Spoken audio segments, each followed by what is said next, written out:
Hello students, class 11th chapter 0 हमारा चल रहा था basic tools of mathematics. Last जो क्लास थी उसमें हमने ट्रिग्नोमेट्री के कुछ रूल्स क्लियर कर लिए थे। वहाँ पे हमने क्वाड्रेंट्स से रिलेटेड, एंगल जो था हमारा उससे रिलेटेड कुछ रेशियोज वगैरह ये सब हमने वहाँ पर पढ़ लिए थे। आज की क्लास में हम स्टार्ट करने जा रहे हैं अलजेब्रा, और अलजेब्रा में जो मेन कॉमन फार्मूलाज होते हैं वो सब आपको याद होंगे, अपने पढ़े हुए भी होंगे। a plus b whole square, a minus b whole square, ठीक है, ऐसे a plus b, a minus b, ये सारे नॉर्मल से फॉर्मूलाज है जो आपने पढ़े हुए हैं। इसके बाद जो इसमें एक मेन इंपॉर्टेंट टॉपिक आता है वो हमारा क्वाड्रेटिक इक्वेशन। क्वाड्रेटिक इक्वेशन बोलो या द्विघात समीकरण, किसको बोला जाता है? मतलब कोई भी इक्वेशन हो जिसकी जो डिग्री है ना, हाईएस्ट डिग्री, वो सेकंड हो, मतलब 2 हो उसकी हाईएस्ट डिग्री, तो हम ऐसा कह सकते हैं an equation of second degree, an equation of second degree, ये हमारी क्या होती है? Quadratic equation. इसकी जो फॉर्म होती है वो इस तरह से होती है, ax² plus bx plus c is equals to 0। एक जर्नल अगर क्वाड्रेटिक इक्वेशन की फॉर्म की बात की जाए तो ax² plus bx plus c is equals to 0, जहाँ पर a जो है हमारा, a जो है क्या है? Coefficient of x²। वहीं पर बात करें हम b की तो ये हमारा क्या है? कोफिशिएंट ऑफ x, और c हमारा क्या होगा? Constant term.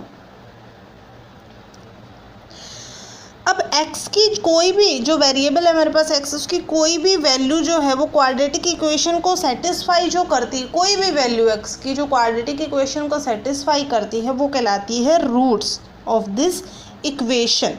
और रूट्स जो होते हैं क्वाड्रेटिक इक्वेशन के, ये भी आपने मैथमेटिक्स में बहुत अच्छे से पढ़ा होगा। Roots of quadratic equation, formula हमारा क्या होता है? x is equals to minus b plus minus square root b² minus 4ac और डिवाइडेड बाई 2a। ये हमारा एक जर्नल फार्मूला होता है। x is equals to minus of b plus minus square root b² minus 4ac divided by 2a। इस तरह से हम क्या निकालते हैं? इसके रूट्स निकालते हैं। एक छोटा सा हम एग्जाम्पल करके देख लेते हैं रूट्स का। मान लो हमें इस तरह से गिवन हो 6x² minus 13x plus 6 is equals to 0, और हमें इसके फाइंड आउट करने हैं रूट्स। तो हम क्या करेंगे? हम फॉर्मूले में रखेंगे, देखो ये हमारा b है, ये a है और ये हमारा c है। माइनस b के लिए अगर कह रहे हैं तो minus of 13 plus minus square root b², that means minus 13 का square minus 4 multiply 6 and divided by 2 multiply 6। यहाँ से हम इसको सॉल्व करते हैं तो ये तो हमारा 13 प्लस माइनस स्क्वेयर रूट, 13 का स्क्वेयर रूट जो होता है 169 माइनस 4 6 जा 24 और 24 6 जा, ये हमारा हो जाएगा 144 डिवाइडेड बाई ये हमारा हो गया 12। यहाँ से अगर हम इसको थोड़ा आगे सोल्व करते हैं तो यहाँ से ये फॉर्म जो है हमारी क्या हो जाएगी? यहाँ से हमें मिलेगा 13 प्लस माइनस 125 डिवाइडेड बाई 12। तो यहाँ से जो रूट्स बनेंगे, एक तो 13 प्लस माइनस 5 हम यहाँ से लिख दे 12, तो यहाँ पर हमारे जो रूट्स आए, एक तो हमारे पास क्या आएगा 18/12 और एक हमारे पास आएगा 8/12। यहाँ से हम इसको कैंसिल आउट करके फॉर्म कुछ इस तरह से भी लिख सकते हैं 3/2, इसके लिए 3/2 और इसके लिए हमारा जो रूट हो जाएगा वो हो जाएगा 2/3। अभी रूट्स की जो बात है तो एक कंडीशन है कि रूट्स किसी भी क्वाड्रेटिक इक्वेशन के ओनली 2 होंगे, ठीक है। और अब वो सेम है या नहीं है इससे फ़र्क नहीं पड़ता, सेम हो भी सकते हैं और नहीं भी हो सकते, ठीक है। ओके, क्वाड्रेटिक इक्वेशन के बाद हमारा जो नेक्स्ट टॉपिक आता है, नेक्स्ट टॉपिक है हमारा binomial theorem.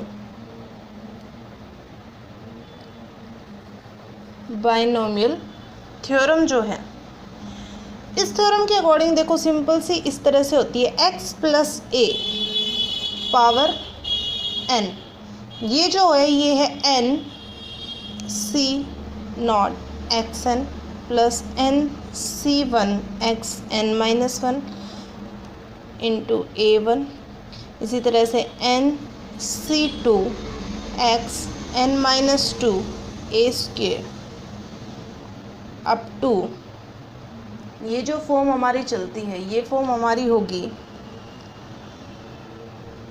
N c n a n तक, ठीक है, यहाँ तक ये हमारी फॉर्म।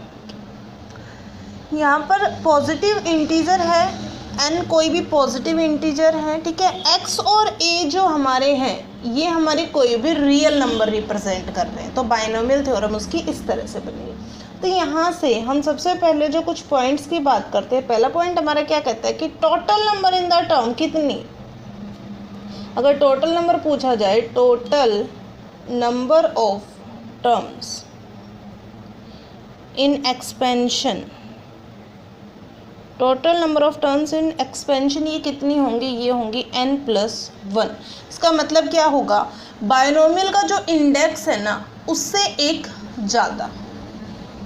दूसरी अगर हम कंडीशन की बात करें, हर एक सक्सेसिव टर्म जो है हमारी एक्सपेंशन की, उसमें क्या हो रहा है, x की पावर तो डिक्रीज हो रही है, ठीक है ना, और a की पावर जो है बढ़ती जा रही है। इधर x की पावर n थी, a की पावर 0 थी, फिर x की पावर एक घट गई, a की पावर एक बढ़ गई, x की पावर फिर एक और घट गई, a की पावर एक और बढ़ गई, मतलब कंटिन्यूसली x की पावर घटती जा रही है और a की पावर बढ़ती जा रही है। तो मतलब सम ऑफ पावर्स अगर हम करें, sum of powers of x and a in each term is always equal to n। पूरी इक्वेशन में अगर हम सम को देखें तो यहाँ से देखें n है, ठीक है, यहाँ पर n माइनस वन और 1 ये, तो फिर से n बच गया, n माइनस टू और 2 ये, पावर को आप चेक करते चलो, पावर हर केस में हर टर्म में जो है वो n ही रहेगी। उसके बाद थर्ड अगर हम कंडीशन की बात करें, जैसे कि है n c not, n c one, इसी तरह से एन सी एन, ये जो हैं ये हमारे क्या कहलाते हैं, इनको हम लिखेंगे are called binomial coefficient, binomial coefficients. और इनको हम कैसे रिप्रेजेंट करेंगे, एन सी नोट अगर हमें बोल दिया तो ये हमारा इक्वल होगा 1 के इक्वल, ये आपको याद रखना है, एन सी नोट अगर कहीं पे आ गया वो 1 के इक्वल है, ठीक है। इसी तरह से एन सी वन अगर आ गया तो इसका मतलब n factorial divided by 1 factorial into n minus 1 factorial, ये पूरा अगर हम सॉल्व करते हैं तो ये हमारा किसके इक्वल आएगा, n के इक्वल, सॉरी ये हमारा जो है n के इक्वल आएगा। यहाँ पर इसको हम क्या रीड करने, n फैक्टोरियल, ठीक है। और n फैक्टोरियल का मतलब क्या होता है, इसका मतलब होता है n फैक्टोरियल का मतलब होता है n फिर n minus one, n minus two, इसी तरह से n माइनस थ्री और अप टू 3 2 1, ठीक है। अब इसको अगर हम सॉल्व करके देखें एन सी वन को, तो एन फैक्टोरियल का मतलब हमें क्या लिखना है, n into n minus one, n minus two, up to 3 into 2 into 1 divided by 1 factorial मतलब 1, ठीक है। और फिर एन माइनस 1 फैक्टोरियल की अगर हम बात करते हैं तो ये हमारा कितना हो जाएगा, n minus one, n minus two, up to 3 2 1। यहाँ से अगर हम देखें तो ये कंप्लीट टर्म जो है हमारी, ये कंप्लीट कैंसिल, तो इधर हमें कितना मिला, सिर्फ n/1, दैट मीन्स ये हमारा कितना हो गया n। इसी तरह से नेक्स्ट अगर हमें मिले nc2, तो ये क्या लिखा जाएगा, n factorial divided by 2 factorial और n minus 2 factorial. Again n minus 2 को हम कैसे ओपन करेंगे, n minus 2, n minus 3 up to 3 2 1 तक, ठीक है, इसी तरह से ओपन होता रहेगा। और लास्टली जो हमारी कंडीशन एक आएगी NCN की, तो ये भी हमारी किसके इक्वल आएगी, ये भी आएगी हमारी 1 के इक्वल। ये तो हो गई थी हमारी सिंपल एक binomial theorem positive integral index के लिए। अभी अगर हम बात करें binomial theorem for any index, मतलब n हमारे पास कोई भी नंबर है जो पॉजिटिव हो सकता है, नेगेटिव हो सकता है, फ्रैक्शन में हो सकता है, ठीक है, और x जो होगा वो हमारा एक रियल नंबर होगा, ठीक है। और कंडीशन यहाँ पर हमारी क्या होगी कि x जो है वो हमारा लेस देन 1 है, ठीक है, और x की वैल्यूज़ लाई कर रही है -1 to 1 के बीच में। बायनोमियल थ्योरम के अकॉर्डिंग फिर हम क्या लिखेंगे, 1 plus x whole power n, ये हमारा क्या होगा 1 plus nx plus n into n-1/2 factorial x² plus n into n-1 n-2 divided by 3 factorial x³ up to infinity. ये होगा हमारा एक्सपोनेंट, जो भी हमारा एक्सपेंशन बनेगा। अब यहाँ पर अगर हम 2 फैक्टोरियल की बात करते हैं तो 2 फैक्टोरियल क्या लिखा जाएगा, 2 इंटू 1। इसी तरह से 3 फैक्टोरियल की अगर बात कर दी जाए तो 3 इंटू 2 इंटू 1। मतलब जो नंबर दे दिया ना वो लिखो और उसके पीछे डिक्रीजिंग ऑर्डर में चलते जाओ और सबको मल्टीप्लाई करते जाओ। अब जैसे अपने को मिल गया यहाँ पर n फैक्टोरियल, इसको हम क्या लिखेंगे, n इंटू n-1, एक एक नंबर डिक्रीज करते जाओ, 3 2 1 सब प्रोडक्ट में चलते जाएंगे, ठीक है। अब यहाँ पर ये हमारा हो गया बायनोमियल एक्सपेंशन किसी भी इंडेक्स के लिए। तो अभी हम कंडीशन लेते हैं, देखो केस फर्स्ट की अगर हम बात करें, केस फर्स्ट हम ऐसा कह दें कि n is a positive integer. अगर n हमारा एक पॉजिटिव इंटीजर है देन कितनी टर्म होंगी, अभी हमने लास्ट में भी किया था, एक्सपेंशन विल हैव n+1, एक बढ़ के n+1 टर्म्स। ये हमने पॉजिटिव इंडेक्स का जो पीछे किया उसमें भी किया था, ठीक है। इसके बाद अगर हम केस सेकंड की बात करें, केस सेकंड में देखो, if n is a negative integer और ए फ्रैक्शन, n हमारा कोई नेगेटिव इंटीजर है या फ्रैक्शन है, देन इसमें जो नंबर ऑफ टर्म्स होंगी वो होगी इन्फिनिटी, मतलब कोई एंड नहीं होगा। Then number of terms in the expansion will be infinite, ठीक है। केस थर्ड की अगर हम बात करें, इफ हमारा जो x है वो बहुत ज़्यादा लेस देन 1, मतलब बहुत ज़्यादा स्मॉल हो जाए 1 से, तब क्या होगा, तब सिर्फ 2 टर्म वैलिड होंगे। Then only the first 2 terms of the expansion are significant. ऐसा क्यों होगा, क्योंकि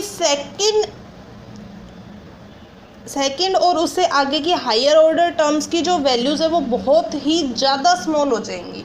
अगर x पहले ही बहुत ज़्यादा लेस देन 1 है तो इसके आगे की जितने भी जो भी अगर हम बोले टर्म्स बनेंगी तो वो क्या हो जाएंगी, वो बहुत ज़्यादा स्मॉल बनेंगी, जिनको हम क्या कर सकते हैं, नेगलेक्ट कर सकते हैं।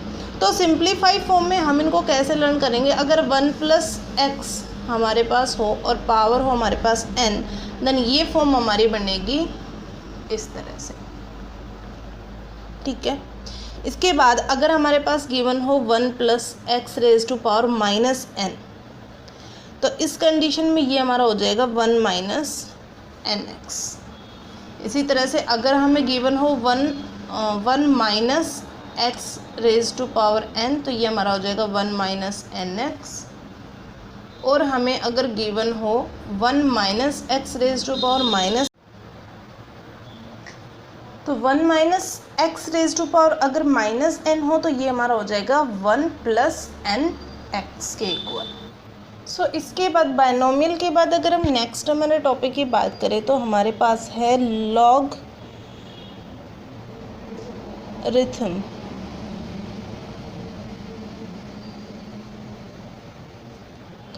लॉगरिथम क्या होता है हमारा?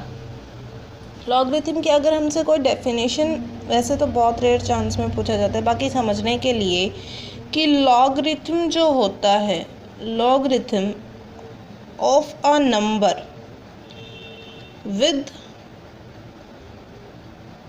Respect to a given base is the power to which the base must be raised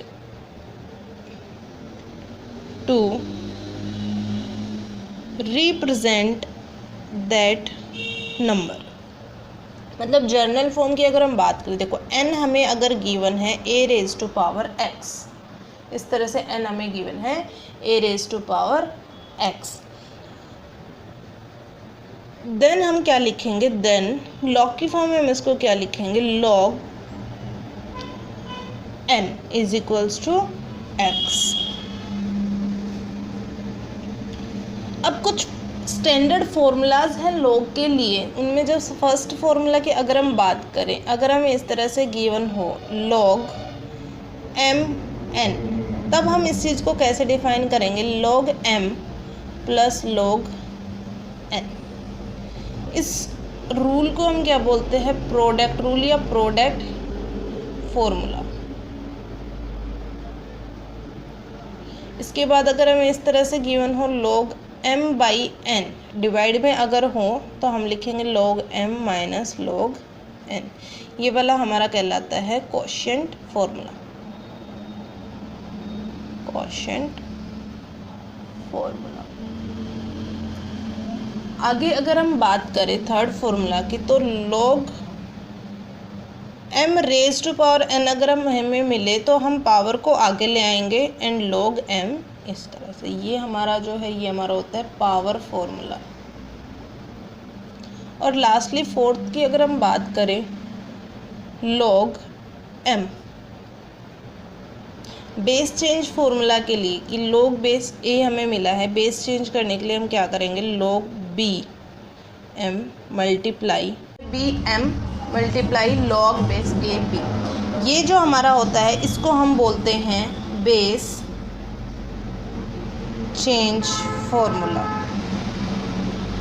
lastly एक जो इम्पोर्टेंट सा है, अगर हमें इस तरह से गिवन हो लॉग बेस e m, तो बेस e को चेंज करने के लिए हम क्या करेंगे, लॉग बेस 10 जो m है, इस पूरी टर्म को हम मल्टीप्लाई किससे करेंगे, 2.3026। तो मतलब ये इस तरह से हमारी फॉर्म बनेगी 2.3026 लॉग बेस 10 और m।